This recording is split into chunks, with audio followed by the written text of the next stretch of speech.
Airlines Confidential with Scott McCartney is made possible with support from RTX, Collins Aerospace, Pratt & Whitney, and Raytheon. Connecting and protecting our world. RTX.com. Infinity Flight, the leader in Cadet Academy flight training programs. InfinityFlight.com. Ontario International Airport in Southern California. SoCal So Easy. FlyOntario.com. The Executive MBA in Aviation at the University of Colorado Denver. business.ucdenver.edu. And by Cirium, the world's most trusted source of aviation analytics. Cirium.com. We also welcome your business's support. Contact us at airlinesconfidential.com. Welcome to Airlines Confidential. I'm Scott McCartney, and I've got a serious case of March Madness. No, not because of the ongoing NCAA basketball tournament, though this year certainly isn't disappointing in March Madness. I'm mad as hell about the incompetence of Congress to pay TSA agents and what that is doing to travelers. 2-hour waits for screening at Atlanta Hartsfield, worse in Houston. Problems cropping up all over the country, the government threatening to send in ICE agents to airports to just add to the chaos. It is mind-boggling and ought to be criminal, but all because Republicans and Democrats can't compromise. We'll have more to say on the TSA situation. But first, let's welcome back Charles Duncan, who I know has his own case of March Madness. Welcome back, Charles, and thanks for joining us from the Loire Valley in France. Hey, Scott. Hey, great to be here as always. Thank you. Yes, I am dialing in this week from France. And listen, a couple things before we jump in. First, I did quite a bit of travel last week, and I must say I was clearly fortunate, but didn't have any long TSA lines. And I made a point of just acknowledging and thanking the TSA officers, not for being there, but just for being professionals. And the attitudes I saw were good and positive. But I know they're under a lot of strain, and just I think we all appreciate them, and I echo your sentiments there on just the incompetence of Congress. So that's one. March Madness. Well, I'm almost, but not quite prepared to wish your Blue Devils success now that we're recording this, made it through to the round of Sweet 16. Whoa, shocked me. Almost. Let me get back up off the floor. Holy smokes. But my Tar Heels lost in the first round, as you were kind enough to not point out, and lots of rumors that our head coach may resign or even be fired here. So it's definitely been a tough March Madness. I've shifted my attitude or my direction on basketball.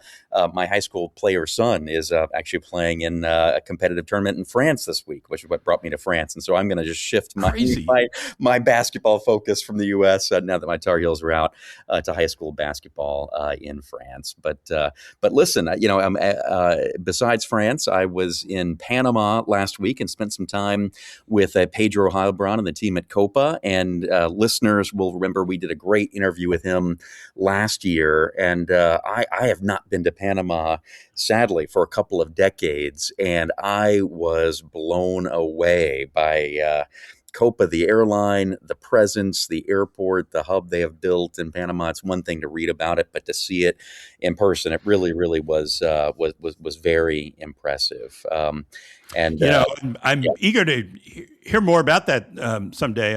I'm going to Panama myself in May. Henry Hardeveld and I, and others are on the board of Cirium's on-time performance advisory group.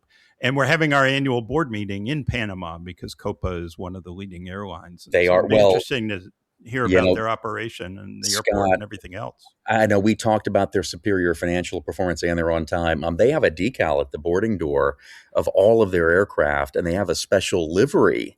And in both cases, that highlighting the Cirium, recognition of 10 years of consecutively being the top on-time airline in Latin America. So they're certainly playing it up. And the scale of what they have built in Panama in that airport and frankly the city and other things too. It was truly impressive. It was something to behold, and just an on time. All my flights, I took two, but they were on time, great performance and service, and you still see the the legacy ties you feel back to the old Continental and airlines, like just the some of the color palettes and patterns and schemes, although they certainly have moved away and I think are kind of creating a bit of independence for themselves from those old days with Continental. But anyway, it was just fun to connect with Pedro, and I appreciate him. And in fact, I met one of Copa's board members, and as I was sitting down to have a meal with him, you know what he said? "Charles, tell me your Ben Baldanza question," which I thought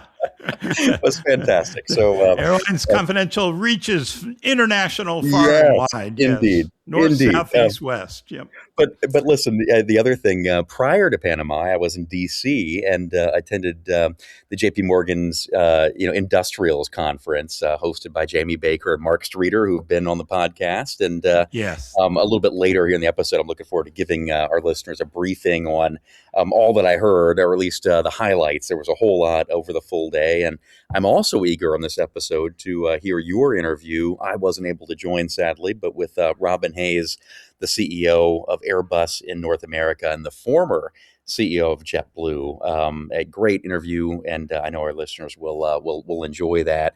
And if that weren't enough for this week's episode, we've got some listener reaction to Professor Doug Parker's Root Profitability course from last week, which I listened to and enjoyed a lot myself.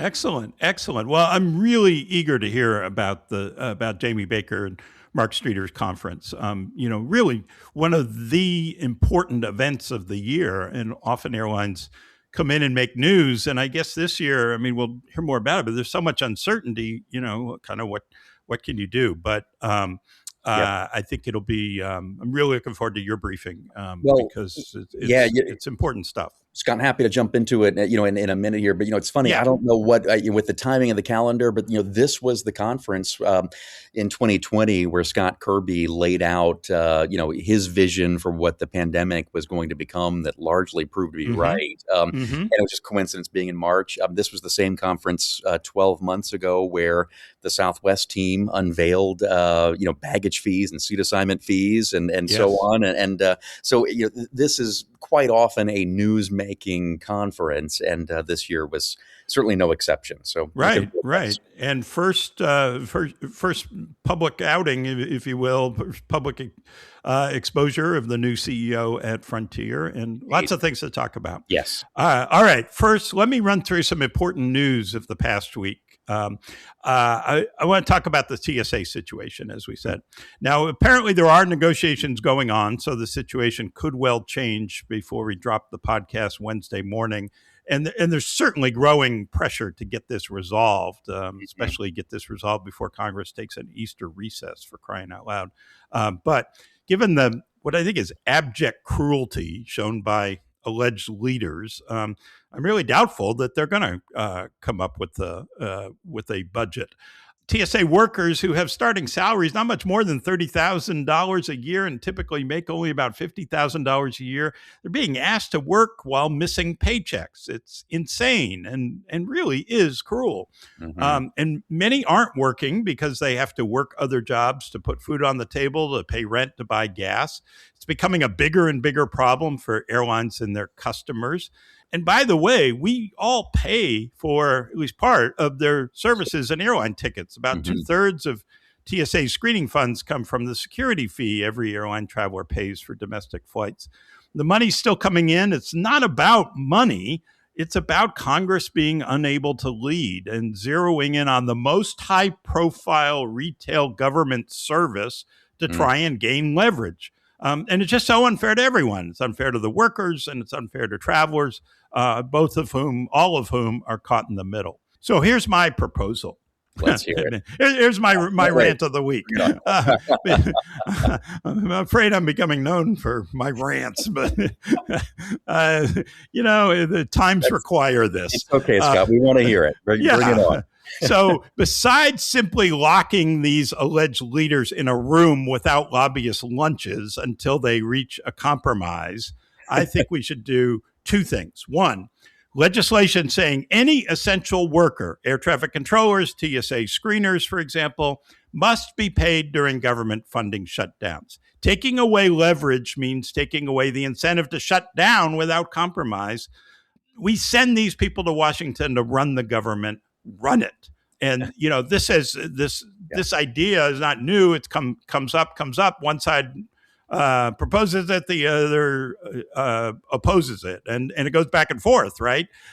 Because neither side wants to give up their leverage, and that's just not right. Number two, no pay for Congress while pay is being withheld from any other federal employees. Simple, fair. Take your own medicine. Take leadership. And if Congress won't hold itself accountable, I think somebody should start a constitutional amendment movement to withhold pay from Congress if Congress doesn't approve a budget on time. It would be the 28th Amendment. And honestly, when I started doing research on this, I was surprised. Honestly, this would not be really hard to do. It might be pretty easy to do. The 27th Amendment, ratified in 1992, I don't remember it. I think it just kind of happened.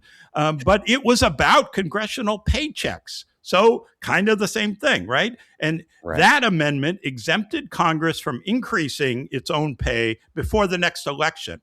That way voters could get a say in the matter. If you want a pay raise, put it to the voters in essence. The voters get to weigh in before the raise goes into effect. Kind of a fairness idea. 2/3 of the states need to approve an amendment at a constitutional convention, assuming 2/3 of both houses of Congress won't do this to themselves, which, given their history, I don't think they would, but the states can do it. And then 3/4 of the states need to approve it. Reining in congressional misbehavior ought to be awfully darn popular. So the 28th Amendment, simple wording. If Congress doesn't get a budget approved and causes a shutdown of part or all of the federal government, pay is withheld until a budget is approved. And if we really want to go all Pete Buttigieg on Congress, we'd say for any delay, Congress should also be fined. Paychecks docked, and the government has to compensate those impacted. But I digress. Wow. Scott, I love it. Firstly, and I don't know how unique she is, but my congresswoman in the 2nd District of Virginia, certainly in the government shutdown in the fall, did not receive a paycheck, and made sort of a show of that. So I know we'd have at least one vote in favor of this. But the broader point, here, I mean, I am just, and clearly you are too. I think the whole industry is just sick and tired of air travel. And in this case, the TSA, it was ATC back in the fall. But I mean, it's being used as a political football for leverage to advance political negotiations that have nothing to do with it. And I think seeing Secretary Duffy in both instances going on TV and threatening, the flight cancellations last fall, and now shutting down small airports, for lack of threatening that, for lack of TSA staffing. Is just terrible, So love this, and I think your suggestion will hopefully be, it would certainly be effective, I think, in being a lever there. So love the amendment idea, and look, you didn't even mention as well. I mean, a couple of news stories that have trickled out here over the last couple of days. I mean, Elon Musk has been rumored to be offering to pay the TSA officers out of his own pocket, which again isn't even necessary given the TSA funding that's coming through from ticket taxes. And there are news reports now as well that ICE may be deployed to airports to assist TSA staffing, and I just can't express in words how crazy that all sounds to me. That we can't pay the TSA officers, but the ICE officers who are being paid and have no experience in transportation are going to be deployed from their duties to go to airports. So and by the way, let's put people with guns and masks on in airports. Yes, I mean that just seems like a security issue. Some guy who wants to cause trouble walks in with a mask on and in military fatigues with a gun, and is not going to stand out. I mean, that is a real risk. It seems to me. And absolutely right. And I mean, ultimately, these are just gimmicks that don't fix the issue. And let's hope some adults do get in these negotiations you talked about, get it solved. And hey, one other thing too, and there's another parallel to the air traffic control system here as well. I'm sure you're aware there are 20 airports in the country that have effectively like a privatized screening force, which is Yeah. overseen by TSA. And the largest of those 20 is SFO, and they have been pretty vocal. San Francisco has about, hey, our officers aren't, employed by the TSA, and we don't have any irregularities in line waits, and so that would be another potential solution here would be to expand and extend the privatization of the TSA, screening workforce, if you will, to more airports around the country. And that could also get it out of this political gamesmanship around staffing. So, Right. Well, it's a lot of parallels to air traffic control, yes, right? Let's make TSA an independent agency, privatized or not. Just separate it out. Let's make the FAA a separate agency, so that in this case they're not caught up in the political circus. Yeah. Well, anyway, one other bit of news to note, Scott, before I get into the JP Morgan conference, and that is that the DOJ gave its clearance for the Allegiant-Sun Country merger to proceed. This was the antitrust review. I don't think anybody thought there would be a problem with DOJ clearance for this merger. There was only one route from Appleton, Wisconsin to Fort Myers, Florida, that these two carriers both served, and seasonally at that. But it's always a relief for the people involved to get that clearance, and it's an important milestone in the process. So congratulations to the folks in Vegas, and I wish them luck. I'm excited. I think this is a good thing, the merger for both of those airlines. So anyway, good news there. And let me now just shift gears and talk about the JP Morgan conference. And this has been covered, and I appreciate when the episode drops. It will have been over a week since the conference took place, so a lot of the headlines have already been covered. So I'll try to touch on maybe some of the other elements that I've not seen picked up in other outlets. But firstly, I was in the room there on Tuesday, and want to thank Jamie and Mark for letting me be there. But over the course of a day, I was able to see effectively the CEO and generally CFO and other top officers from Delta, American, Southwest, Allegiant, United, Frontier, Alaska, and Air Canada. So it was quite a day, and a couple of different formats, but each of them had a chance to kind of present on their own and interact with the audience and Jamie and Mark. And so firstly, what has been covered, and I think there are two overarching themes, and remarkably, I think every single airline presenter covered these two, pretty much the same. The first is that the current year first quarter demand is just off the charts. I believe Allegiant said it was quote unquote, demand is inexplicably strong. United mentioned that each of the 10 weeks in 2026 has been a record-setting revenue booking week. And other carriers had similar sort of statistics about the strength of corporate travel and number of record sales days. Demand is and has been red hot. I mean, I think and at all levels, ULCCs to network carriers, they all had a similar message. And then the second theme, coming in is that fuel costs are definitely an issue, and the big question is that no one knows how long it's going to last. And and I'll just kind of maybe just stop there. I mean, other than just you have this really, really strong revenue environment, and there's concern around fuel and concern around costs. But nobody except for United, and I'll come back to United, was taking any action at the point in the conference or last week, regarding. I think most, in fact, all of the other airlines were taking pretty much kind of a wait and see approach to fuel and what actions they would take. Though, I think there was just a sense of, hey, we've, as you guys talked about last week, you and Doug.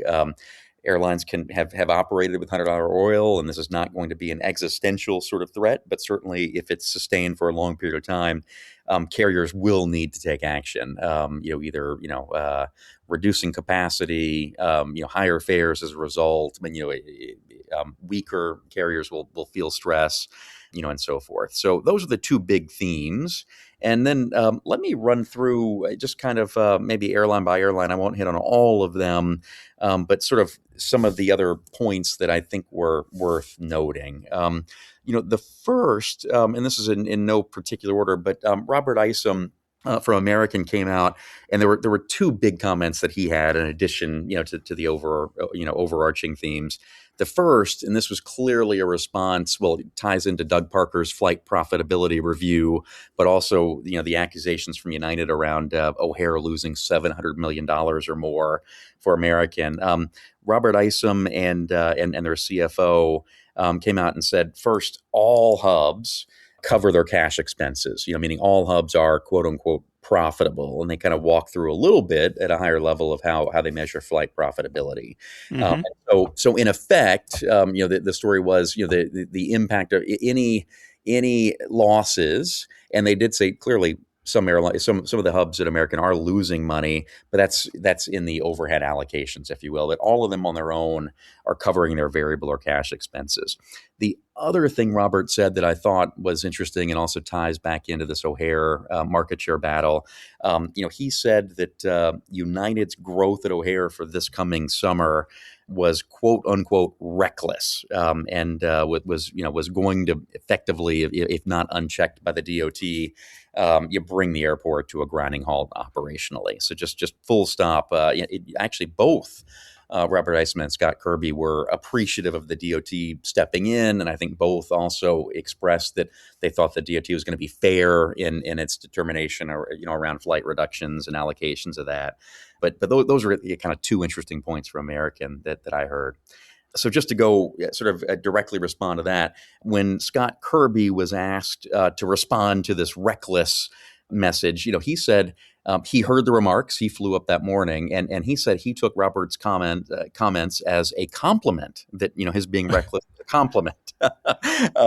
And he didn't expand on that any further. But I thought that was interesting and sort of worth calling out and sharing. And then Scott went on, on this other point, to say, that Robert and the team from American did not refute the United claims regarding O'Hare losses. That in effect, O'Hare could be cash positive, if you will, along with all of their hubs, and still have a $700 million loss, as overhead is allocated. So I thought that was interesting. And then the by the way, it is all interesting. Nat Pieper, the chief commercial officer, and he was there as well. He was in the stage. Yeah, and he gave. I don't think it was at the conference. I can't remember where I saw it, but sort of a lesson in hub profitability in response to a question. It was very much not nearly as detailed as Doug's response, yes, but right in line with it.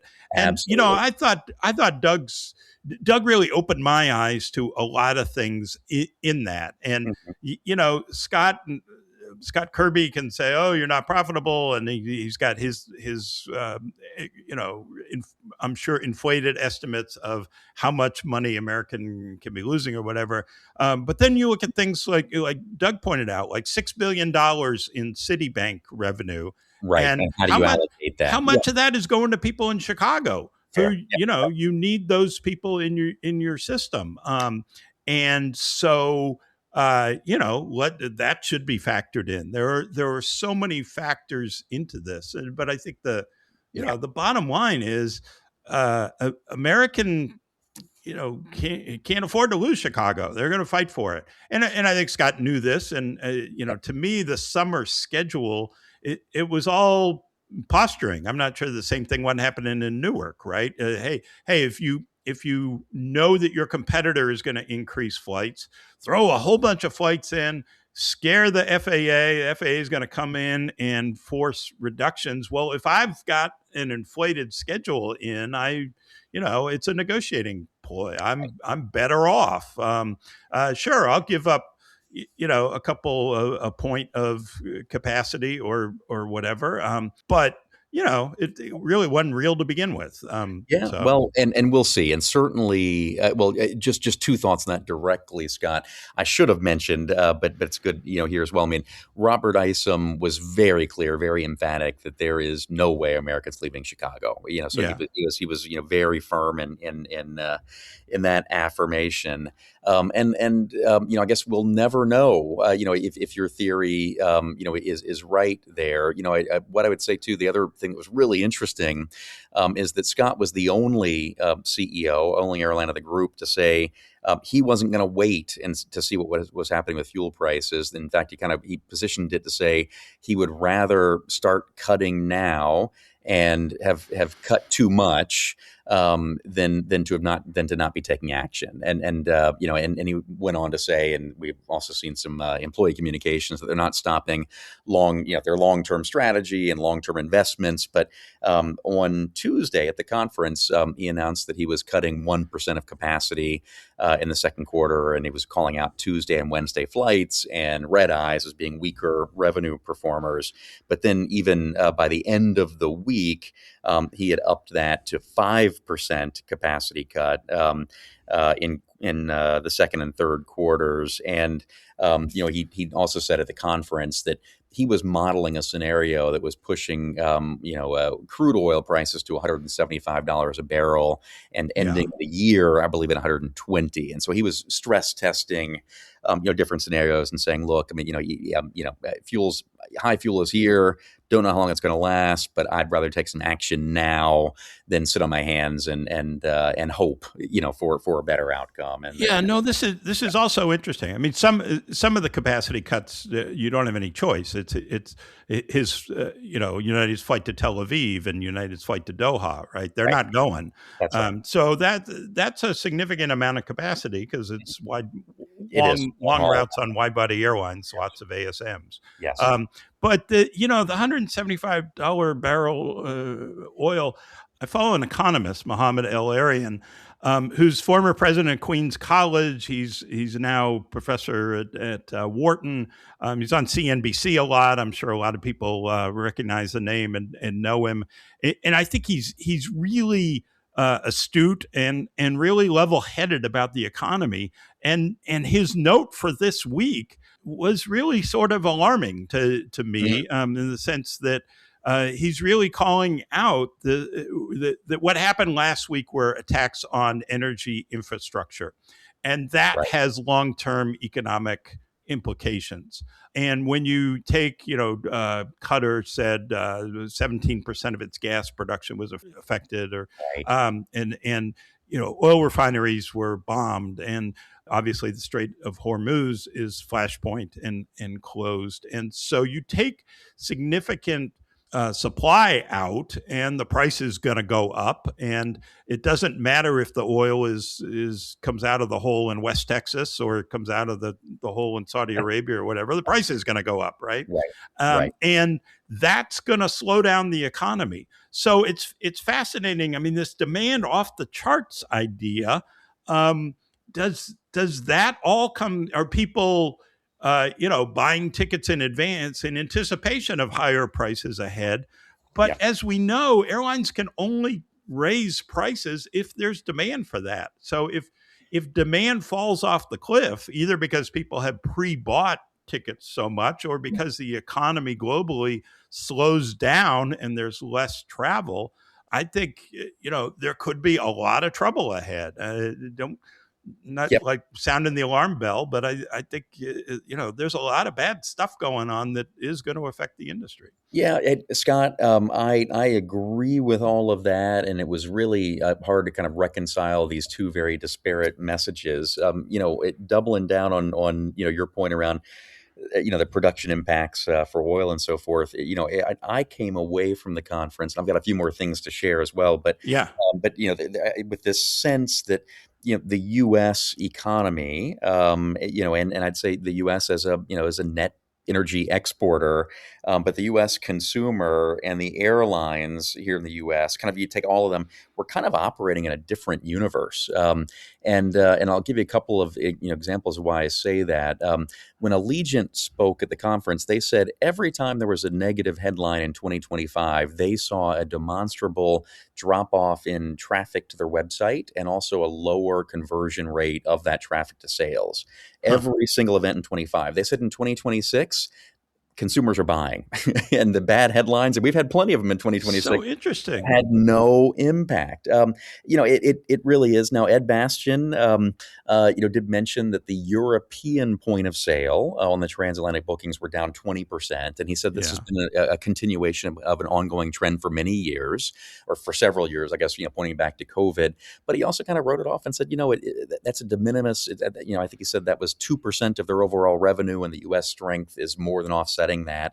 So he was dismissive, and only Ben Minicucci from Alaska acknowledged that he thought there might be some pull forward in the demand. In effect, that consumers, when they saw the Iran, war and bombing happen and the oil prices spike, that people may have accelerated plans for, travel in Q2 and Q3 and booked them now before rates went up. So he was the only one who said that. But look, there's been a lot of headlines. I'm sure a lot of our listeners have seen all of these, but of course the Gulf carriers are directly impacted, but there are now real supply concerns for the European carriers. The air corridors over the Middle East are getting, truncated. You just get the sense that airlines all over the world in fact, there was an Airlines for Europe event late last week, and I was watching some of the coverage for that on CNN.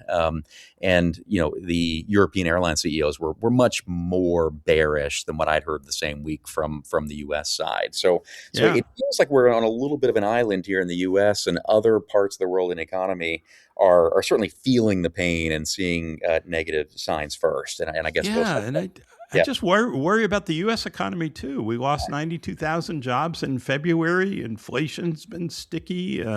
Yes. I don't know. Normally, those would be signs that would concern you. Absolutely right.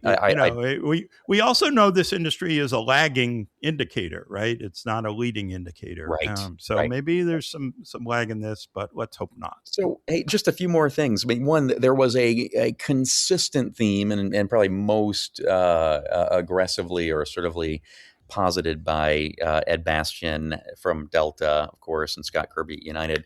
But just this notion that whatever happens in this turmoil, the weaker airlines, really meaning anyone without Delta or United in their name, are going to suffer more. And both Scott and Ed went on to say that they expected under every conceivable scenario that their earnings were going to improve and increase next in 2027, no matter what happens in 2026. And so kind of that, high oil prices strain for the weaker performers is only going to mean good things for them, and they're not going to be distracted. So that was interesting. And then look, just a few other things to call out. Bob Jordan and the Southwest team were there, and they were more relaxed, more confident, and you could just tell that they are executing. They have their mojo back. I'll put it that way. It was fun to see them present. Especially compared to last year and a couple of years ago, the body language, the mood, the tone was much stronger. You mentioned Jimmy Dempsey from Frontier. It was the first time for many people to see him. Yeah.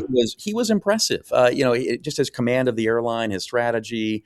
Yeah, he was just a good speaker who was compelling and knows what they are about. And as one example, talked about sale and leasebacks, and that they're not going to be using those to sort of fund losses going forward. I mean, it's a legitimate financing strategy for the fleet, but they're changing tack, if you will. I thought Joanna Garrity from JetBlue also was a confident presenter and just had a good grasp of her company and where they're going, and certainly both JetBlue and Frontier are losing money right now, and they acknowledge that, but you kind of got a sense that both of them are focused on what they have in front of them. And then just the final observation I thought was just sort of interesting, of all the airlines that presented, and I think for all the airlines in North America, Air Canada is the only airline with a fuel hedge in place, and so and I also learned they have a lot of stored fuel capacity, so they actually have enough stored Really? fuel to get them through the first quarter, and they've hedged most of their fuel needs, for this year. So I think that was just interesting. Of course, no, everyone else is paying Wow. prices, but Air Canada has been hedging and so on. So anyway, there was more there, Scott, but I think I at least hit the highlights, from my end of what struck me as I was leaving after a long day on Tuesday. That's Charles. It's so helpful, so informative. I really appreciate it. And I know, you've been attending this for many years, and I love to get your perspective on it. Mhm. I think it's not just what they say; it's also the body language. So, Right. thank you for that. There was one bit of data from last Mhm. week that I wanted to mention that comes from Cerium. And I think it's sort of in line with what Ed Bastian was talking about, Right. transatlantic Mhm. travel. So Cerium compiles data based mostly on bookings through online travel agencies and traditional travel managers and advisors, corporate agencies. What they don't have are bookings directly with airlines, but it's about half of the universe, and it's a good indicator of Sure. what's going on in the marketplace. And we talked about this earlier this year because the booking data showed a drop in transatlantic bookings for summer travel this year. I think we had that back in February. Well, Cerium updated those numbers, and now it includes 2 weeks after the war against Iran started. So interesting to see how the war may be affecting bookings, at least for transatlantic travel, right? Mhm. And what it showed was, and this is for travel in July, it's gotten weaker. And so, in line with what Ed Bastian said, the booking window that they're surveying is bookings from October 7th last fall through March 14th. The most recent period compared to the same period of those booking days a year earlier. Bookings from Europe to the US are down in this sample more than 15% year over year. And Mm. from the US to Europe, back the other way, down 11%. In February, Europe to US was down 14%. So kind of close. Yep. But the Sure. US to Europe only down 7%. Now it's down 11%. If you drill down into it, not all parts of Europe are the same. I thought this was interesting. Bookings from France to the U.S. are down 35%. You'll have no trouble getting home, Charles. Um, Thank you. but London Heathrow was only down 8%.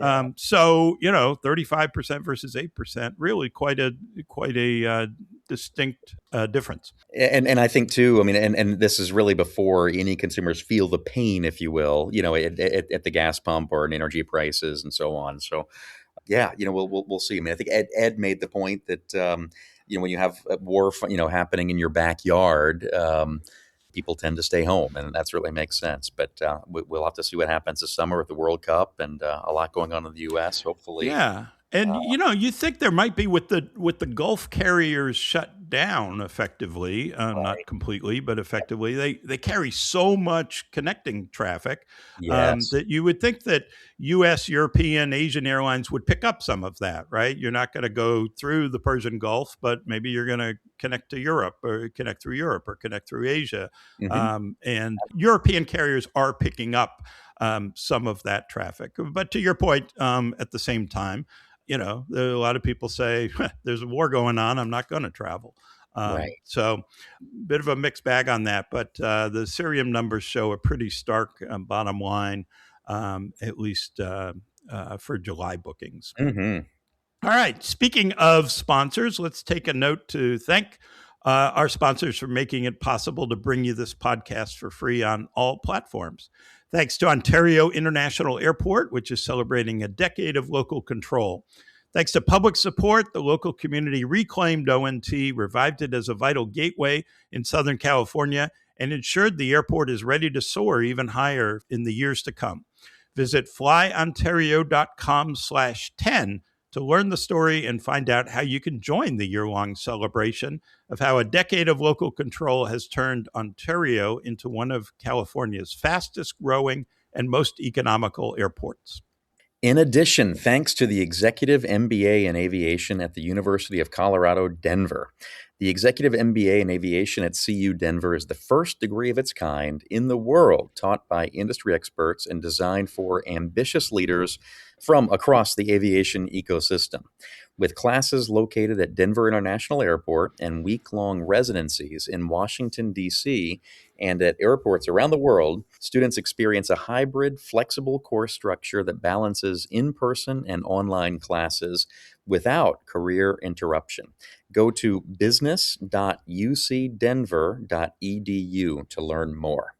And Professor Duncan, your class will be coming up in that program. I'm still about a year away, believe it or not. It's an 18-month program, Scott, and so I know you now have completed your round one, and I'm patiently waiting. But I turned in my final grades yesterday. Okay, but I know you and I both will be keeping tabs on the program and supporting it. And it is a privilege and a pleasure to be supporting it personally. Yeah, just a terrific program. I think it's already making a difference in the industry and creating an incredible opportunity for people interested in airlines and airports. All right. Also, thanks to RTX for its longtime sponsorship of Airlines Confidential. RTX rallies more than 180,000 innovators around a powerful vision to create a safer, more connected world. With industry-leading tools and technology, the RTX global team works across market-leading businesses, Collins Aerospace, Pratt & Whitney, and Raytheon to drive progress for generations to come. Together, RTX pushes the boundaries of known science and finds new ways to connect and protect our world. Visit rtx.com to learn more. All right, let's bring in Robin Hayes.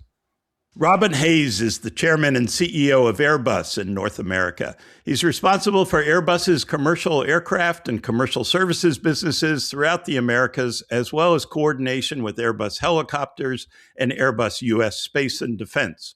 Prior to joining Airbus, Robin served as chief executive officer of JetBlue Airways for 9 years. He joined the airline in 2008 as chief commercial officer, became president of the airline in 2014, and then JetBlue's third CEO in 2015. Before JetBlue, Robin spent 19 years at British Airways, where he ascended to executive vice president for the Americas. From 2020 to 2022, Robin was the chairman of IATA's Board of Governors, where he championed the Air Transport Association's commitment to achieve net zero carbon emissions by 2050. Robin graduated from the University of Bath with a Bachelor of Science in Engineering and a Master's in Electronic Engineering. Robin, it is great to have you with us. I find this hard to believe because you had Ben Baldanza on your board at JetBlue, but this is the first time you've been on Airlines Confidential, and we're just thrilled to have you with us. Thanks, Scott. Really great to be with you. And yes, I don't know why it's taken us so long, but you mentioned Ben, and I do want to start by just remembering Ben. What a wonderful person. And when I became CEO of JetBlue in 2015, we had a lot of kind of criticism of our focus on costs and, were we really as focused on that as revenue and innovation and some of the other things we were doing. And so I managed to persuade Ben to join our board. He met all the board members.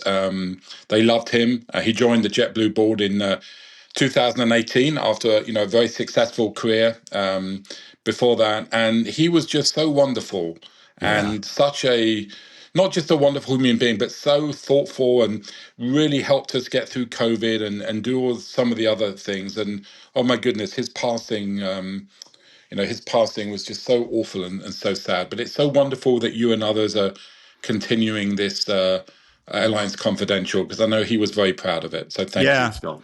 Yeah, no, it is an honor. It really is. And we love that we've been able to continue it.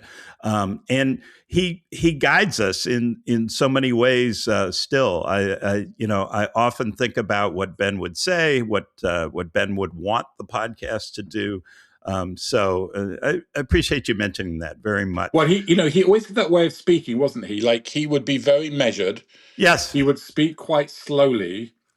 And then you realize where he was going to go, and you think, "Oh my goodness, why didn't I think of that?" Exactly. He had all these amazing insights. Yeah, no, the smartest guy, but smart about understood human behavior and consumer behavior and strategy and game playing and so much about the airline business that he could put it all together in ways that often we can't.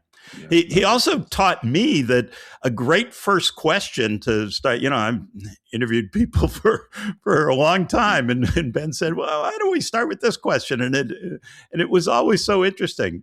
So we've now called it the Ben Baldanza question, and we always start with asking people, "How'd you get into this crazy business?" Well, actually, you covered this in your opening, but I studied engineering at university. And then the big thing that you did back then was go to America and get a job in the summer. And so we're talking late 80s, just like hundreds of thousands of British students. So I got a summer job working at Boston in Terminal C.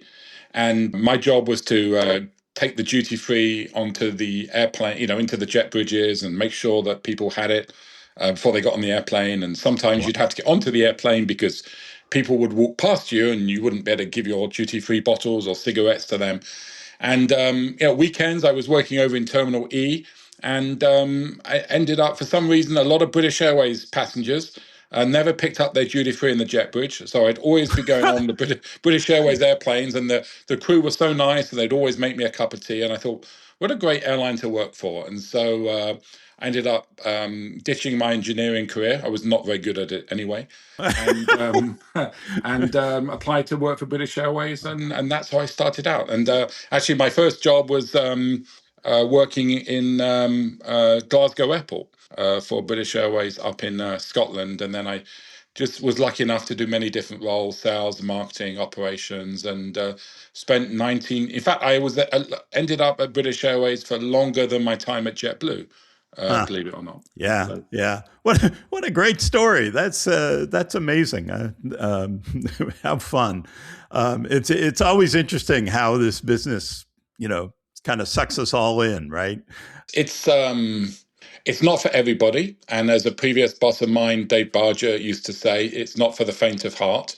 Yeah. But it's incredibly rewarding. And, there's this sense of purpose that you feel when you see all these airplanes flying everyone around the world to connect with friends and family, to get business deals done, to connect culturally with different communities, and just the complexity and the responsibility of doing that safely that I think all of us in the industry feel. So it's very demanding, but a great sense of satisfaction for sure.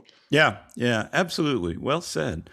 So the aircraft market has been a real challenge, both for manufacturers and for airlines. Demand's gone up and down.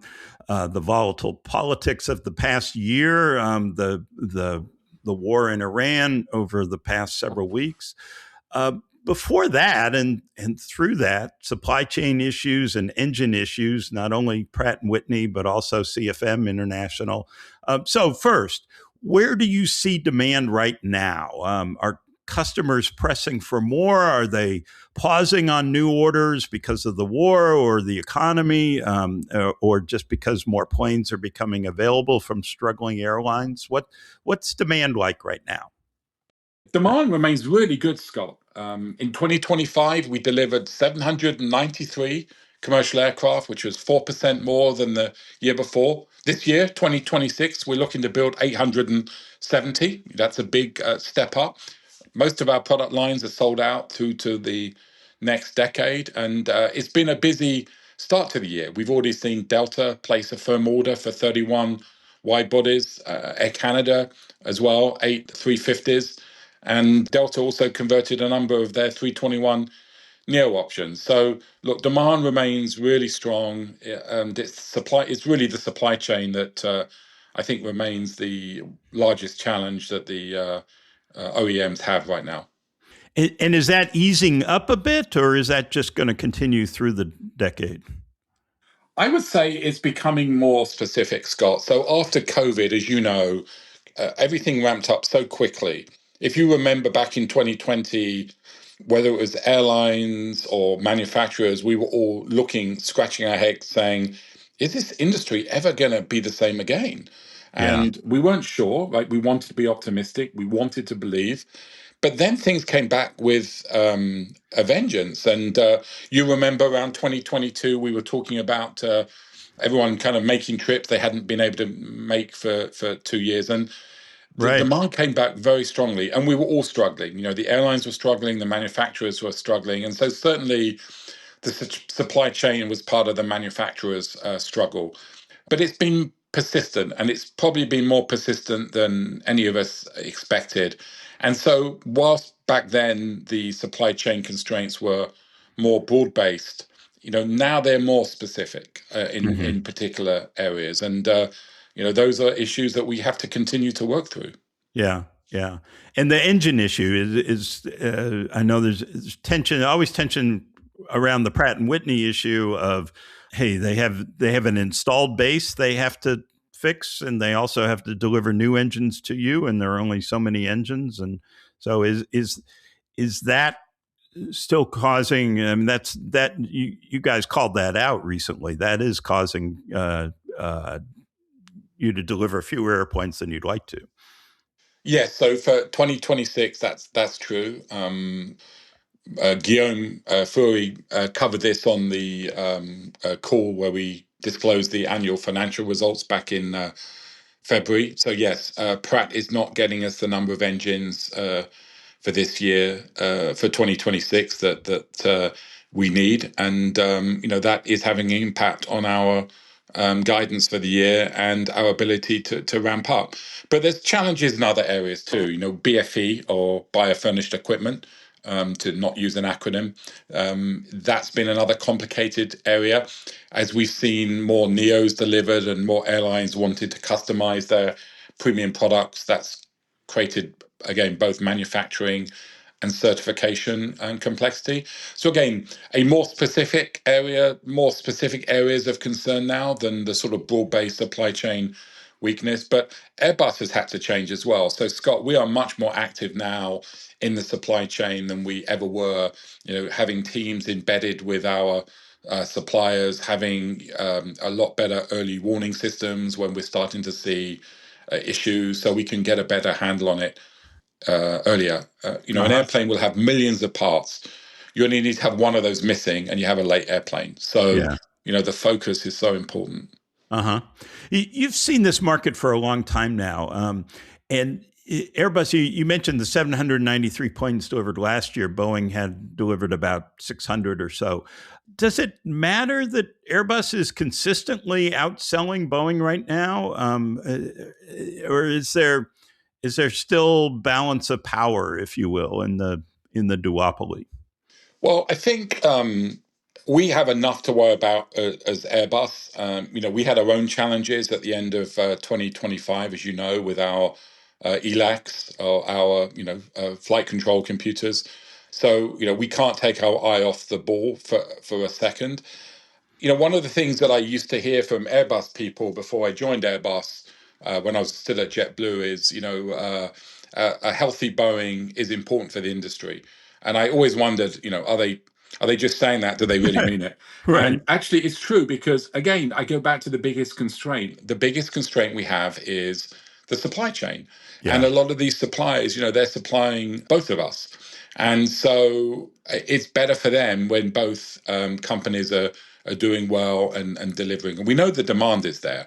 So yes, look, supply chain remains our largest challenge. And to the degree that the industry is healthy, our suppliers can be healthy, and we all benefit from that. Okay, good. I'd like to get your take on sustainability. It seems like the industry goal of net zero additional emissions by 2050 is going to be really hard to achieve at this point. It'll take a new generation of aircraft, and that seems to keep pushing out. Airbus has slowed down development on hydrogen power, for example. Where is Airbus with new aircraft, and do you think the 2050 industry goal is attainable? Well, look, Scott, It's this is very important for me personally. I was actually chair of IATA when we passed the net zero emissions commitment by 2050. In 2021, that was done. So, and we knew then it was not going to be a walk in the park. We knew then that there were lots of questions that had to be answered that we didn't necessarily have answers to. And, one could reasonably argue that, when we look at where we are today, it's got even harder versus where it was in 2021. But we absolutely can't give up on it. It is absolutely vital that this is an industry that continues to focus on sustainability. And, interestingly, that when we're talking about more fuel efficiency, when we're talking about more efficient airplanes, whether those are the NEOs we have today or the next generation single aisle that we're working on, the business case for sustainability is great, isn't it? Because airlines are going to save money and operating cost, and we're going to burn less carbon. So that's always been a win-win. So I think you're going to continue to see airlines invest in new aircraft, and that's good for everybody. We don't spend enough time, in my opinion, talking about operational improvements, particularly here in the US. And as we know, Scott, the air traffic control system is something that has been talked about for a long period of time, whether it's staffing or technology. And that's why I'm really encouraged by the work going on at the moment with the administration, which we are supporting as Airbus, as a key leader in the US Modern Skies Coalition, because if we get a more efficient air traffic control system, if we can get the system fully staffed, that's also going to drive significant improvements in operating performance, lower carbon emissions, lower cost for airlines. So all of those things are good. SAF obviously is something, sustainable aviation fuel, we spend a lot of time talking about. That probably has been slower going than any of us would like. But again, we have to stay focused on it. We can't we can't walk away from it. And then hydrogen, this is still an area of great interest to Airbus. We're continuing to invest in it. There was a bit of an adjustment for timeline in terms of moving to the right, but I would say that was more about challenges to the ecosystem. When we bring an airplane to market, then we need to make sure that the economics of that airplane work, that it has the right levels of performance, and there's an ecosystem in airports that can manage it. So all of those things and more are going to have to be delivered in order to achieve this very ambitious goal.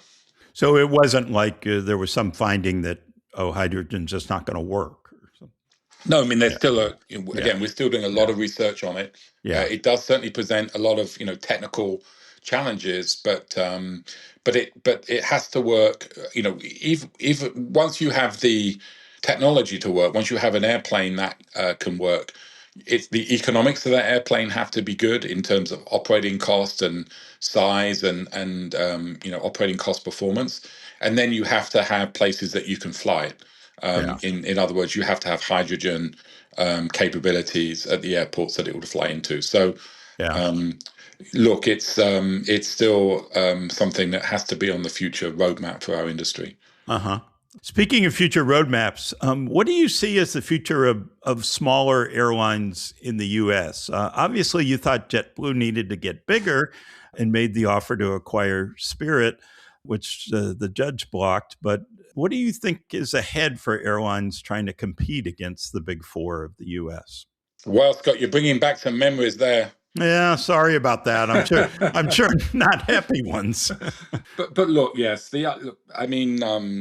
I personally believe that you're going to continue to see consolidation in the US amongst the smaller and medium-sized airlines. I mean, if you think about the cost structure of an airline and the mix of fixed and variable costs, and if you think about how naturally the larger airlines are always going to have a fixed cost advantage, the small airlines historically had a variable cost advantage, but a lot of that converged since COVID.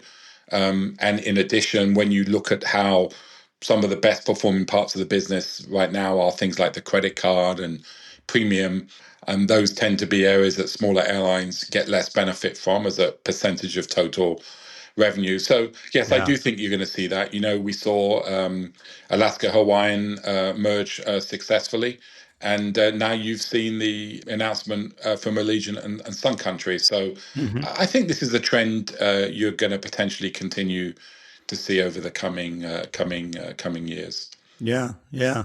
I think I have to ask, were there regrets about the Spirit acquisition attempt? Yeah, of course. I mean, I feel that we really felt that taking the best of JetBlue and taking the best of Spirit, we could create a really competitive and unique airline in the US with a more national presence focused on leisure customers. And again, by merging those airlines, you would get a lot of the fixed cost benefit that the smaller airlines need to get. So, of course, there was there was regret. We knew obviously it was going to be would get some regulatory pushback, but but these things happen, and you have to move on, and that's what both carriers have done. Yeah, yeah.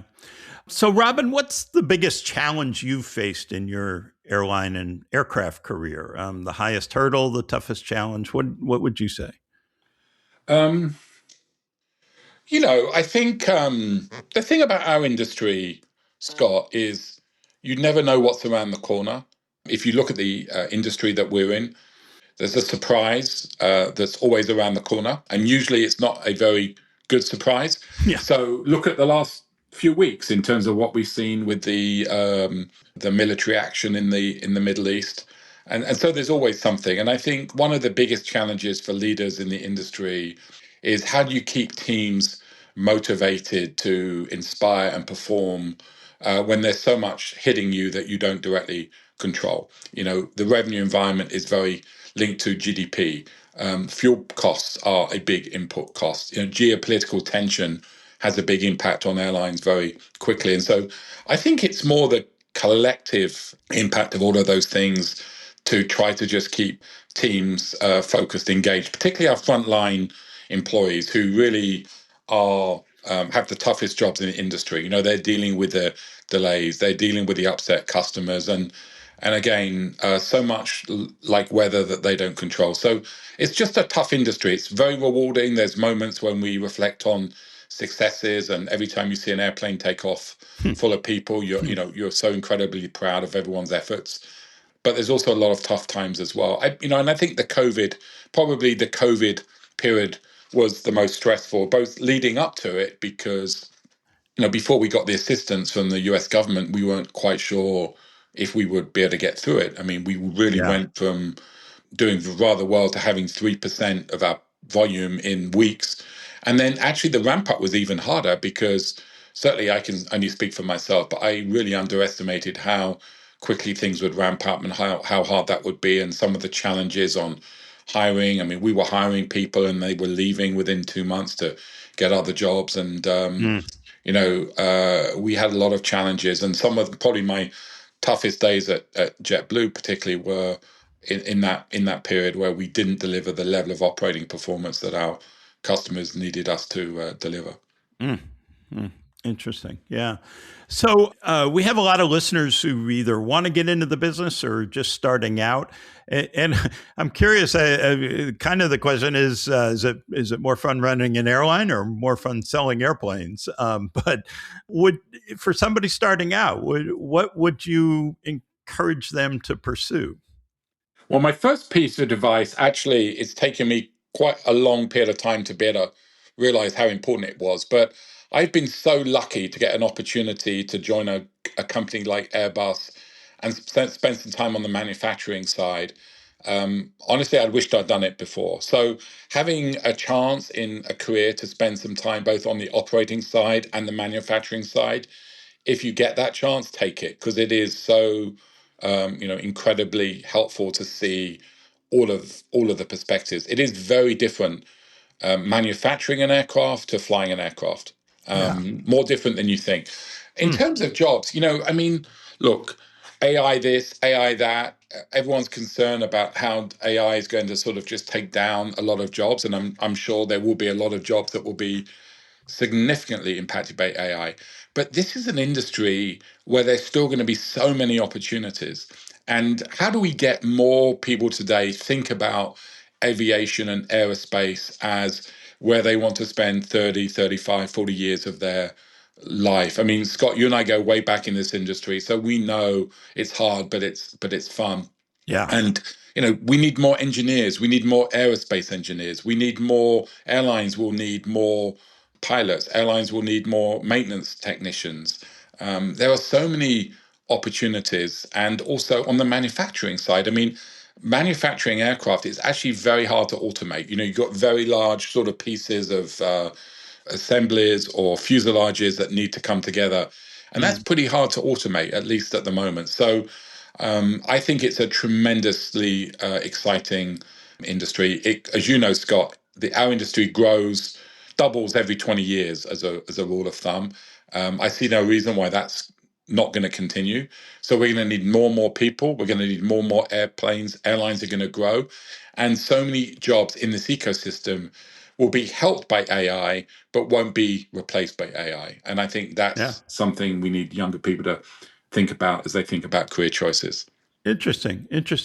How about mentors? Who's been important to you in your career? Well, I've been lucky enough to work with some great people. I don't know if mentors is the right word, because what I try to do is steal a little bit of everybody that I've worked with and worked for. But I joined British Airways very early on in my career, and they used to have a program back then called Welcome to BA for all new employees on the first day. And I remember Colin Marshall, as he was then, later to become Lord Marshall, coming to present. And then I had a few more interactions with him. I was lucky enough over the years. And I think I always felt, he was such a calm, collected, thoughtful person. And when I watched him in action, I'm like, you don't have to scream and shout at people to get things done. And he had such a kind of care for the employees that always carried through. And I could read out a list of many people. I used to love working with Joanna Geraghty, who now runs JetBlue. She we all used to joke that she was the longest person. She worked for me longer than anyone else at my time at JetBlue. And survived to tell the tale, she would say. But I love working with Joanna because, she was very different to me, but she always told you what she thought. She was never tried to second guess what you might want. She always kind of laid it out. And she was also so inspiring with our employees. So, I used to learn a lot from her. I don't think she learned anything from me, but I used to learn a lot, a lot from her, and many other people as well. Dave Barger was a great boss. And even Guillaume today at Airbus, just his knowledge and, I say to him, he leads through his knowledge rather than his job title. And I think those are, some of the most inspiring leaders that you want to be around. But I've called a few people out, but honestly, I can list another 10, 20 people as well. Our industry is full of really caring, compassionate, and kind people, isn't it? Yeah, it really is. And you're one of them, Robin. This has really been delightful. Really appreciate it. And it's great to catch up and look forward to doing it again. Yes, my friend. Thank you so much. And I look forward to seeing you in person. And, I still miss the middle seat. So, maybe one day we can tempt you out of retirement. I don't know. Absolutely. Well, no, but I'm having too much fun.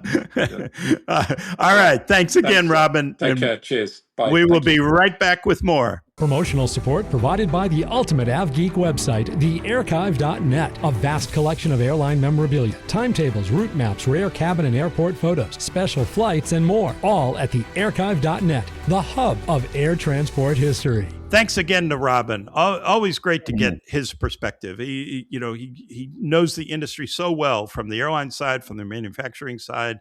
It's just I thought it was an important conversation, and great to hear his tribute and perspectives on Ben as well. Yes. That was very cool in the opening. Yes, absolutely. Before we get to the mailbag, we want to thank Infinity Flight Academy, the leader in Cadet Academy training programs, for helping us bring the podcast to you.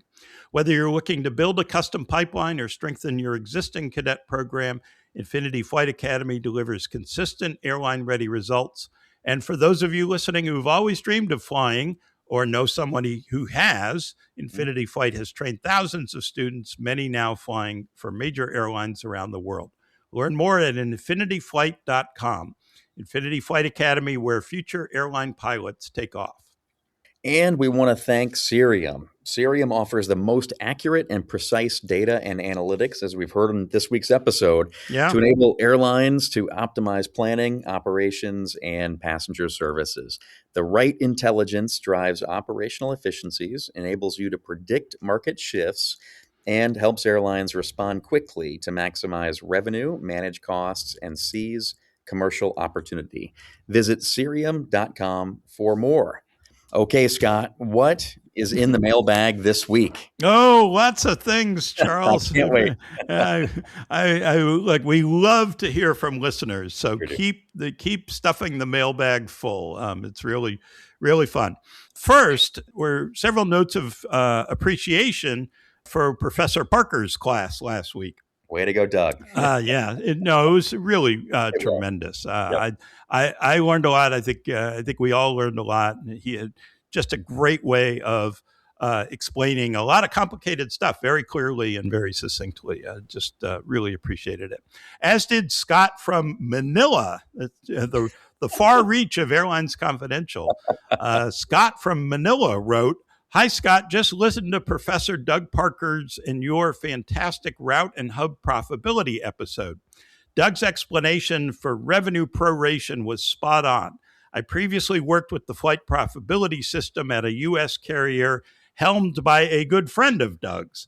This airline had experienced several years of disappointing results, largely due to a strategy that deprioritized short-haul domestic flying in favor of long-haul international.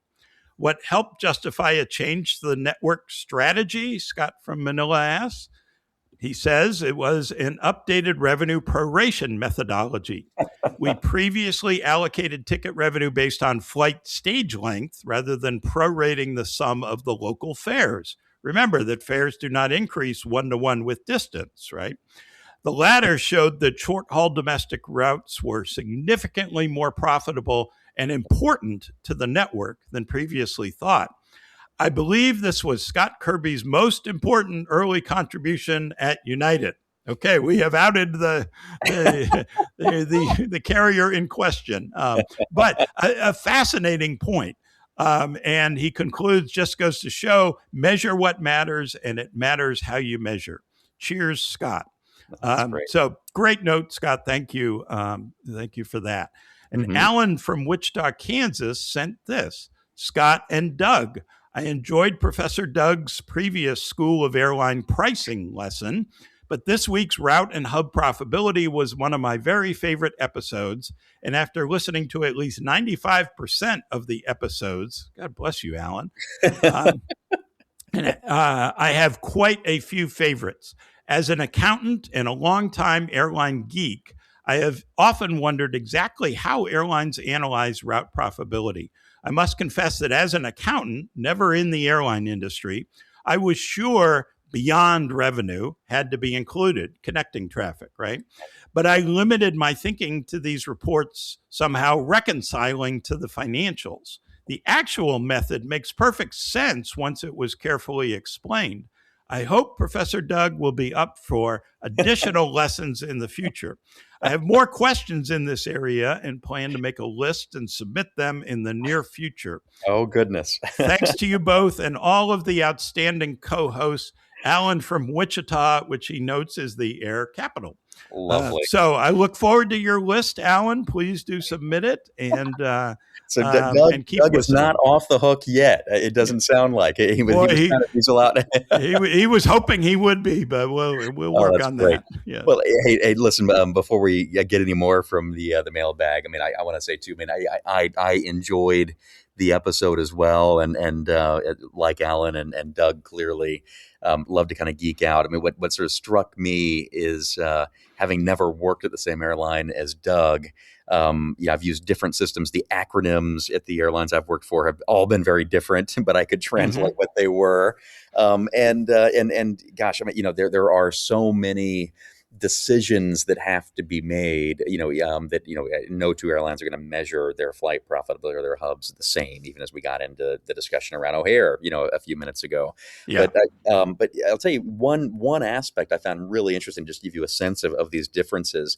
Doug said, I think, if I understood him right, that in his world, which would be the American Airlines, U.S. Airways model, the driver, the cost driver for aircraft ownership was the current market value of a lease of that aircraft type. So if you're flying a 737, go out and what would it cost to lease a 37 now? And that I've never heard of or seen before. I mean, what I would be more used to is what is your airline actually paying, and recognizing it's going to be a combination of owned aircraft with depreciation and some leased aircraft where you have monthly payments, and just lump all of those together for a common fleet type, and then allocate based on hours. What is more sort of the actual kind of call it quote unquote cost of flying versus the hypothetical. If I were to go reconstruct my fleet, what would it cost me from a lessor? So I mean I understand if you were adding an incremental flight where the value of that could be, but I thought it was really interesting that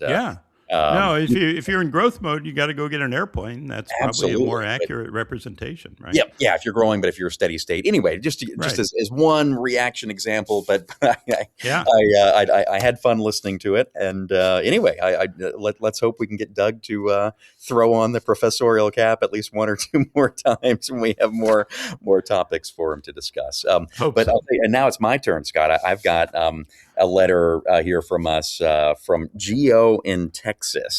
And he had some comments on your rant from last week about fair share, in terms of paying for air traffic control services. And so Geo says, I bet you had many. So anyway, Geo's is perhaps one sample. So Geo says, Scott, as a former air traffic controller, thank you so much for bringing light to the issue of business jets, essentially getting a free ride from the ATC system. The other listener saying that business jets use less services is quite frankly uninformed. Throughout my entire career, the one constant was the business jet taking off from the middle of nowhere airport, going to the major airport, and completely screwing up a sequence.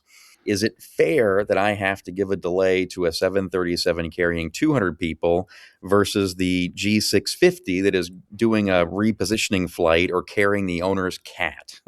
I don't think so. Is it fair that we have to pay to staff these tiny airports with towers in ski destinations that controllers don't want to live in just so a billionaire can have their winter getaway? I don't think so. This is a major issue and something that all controllers have to deal with. Please keep bringing this issue up, as well as ATC staffing. This is something that was not mentioned by Mike Huerta a couple of weeks ago, and I think it is a much larger issue than upgrading ATC technology. The system desperately needs more controllers. Thank you. Well, Scott, what do you think there? I'm very, very grateful to Geo, and totally agree with him on ATC staffing. And we've talked about this before, but when you have a system where, high stress jobs and there's mandatory overtime required and 6-day work weeks and all of that, the staffing is a huge part of the problem. And still understaffed towers, understaffed locations. No, absolutely. And in the DCA crash, you got one controller doing two positions, and we need to fix that. And I think the administration's working on it, but it's going to be slow. But I look forward to tracking it and seeing progress and hoping for some accountability. But I thought Geo made great points, and certainly the cost of living in Vail or Telluride or whatever is, I'm sure, tough for air traffic controllers, and a lot of issues here. But I think the bottom line is we need to do better, and that was certainly the message I was trying to convey. Right. So thank you to Geo. Thank you to Alan for his note, and Scott for his note. And thank you all for listening. Thanks to Robin Hayes, and thanks to you, Charles Duncan, above and beyond the call of duty, for interrupting your adventure in France. Good luck to your son's basketball team, and look forward to hearing more about it. Good luck to your travels. 3 continents in the last week. Wow. I'll be back next week, which will be April Fool's Day, with another special treat. 2 legendary sales guys, both named Dave, will be together talking, no doubt, about competing against each other and probably some of their exploits too. No fools, either one of them, but we might cook up some April Fool's fun. So looking forward to that. Thank you again, Charles. Have a great week and safe travels, everyone. Thanks, Scott. I always enjoy it, and I think I know both of those Daves, and we're in for a great episode next week. It will be entertaining for sure. Yeah. And with that, so long, everyone, and hope you all have a great week. This podcast is produced by Mass Media. Info@massmedia.net.